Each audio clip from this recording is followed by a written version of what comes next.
Hello guys, আজকে আমি যেতে চলেছি কল্যাণী ঘোষপাড়াতে, যেখানে কিনা দুর্গাপূজার 5 থেকে 6 মাস আগে কিন্তু প্যান্ডেল শুরু হয়ে গেছে।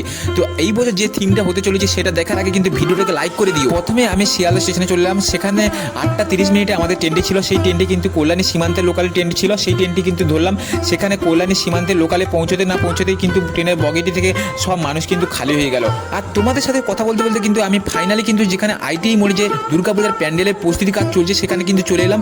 আর এই বছর যে থিমটা হতে চলেছে সেটা হলো থাইল্যান্ডের মধ্যে ব্যাংকক রয়েছে, সেই ব্যাংককের অরুণ মন্দির হতে চলেছে। আর এই বছর যে আকর্ষণীয় থিমটা হচ্ছে সেটা হলো ব্যাংককের অরুণ মন্দির। সেই অরুণ মন্দির প্যান্ডেলটা কিন্তু বাইরের পাশ এবং ভেতর পাশ কিন্তু বিভিন্ন রকমের ডিজাইনের ঝিনুক লাগানো থাকবে। আর এই থিমের হাইট হতে চলেছে 120 ফুট থেকে 150 ফুটের মধ্যে। ব্যাংককের অরুণ মন্দির থিমটা করার জন্য কিন্তু ডেইলি কিন্তু 50 থেকে 70 জন শ্রমিক কাজ করতেছে। ভিডিওটা কেমন হয়েছে তোমরা কমেন্টে জানিয়ে দিও, এবং এর লং ভিডিও কিন্তু ইউটিউব চ্যানেলে চলে এসেছে, তোমরা গিয়ে দেখতেই পারো, এবং ভিডিওটা ভালো লাগে একটা লাইক করে দিও।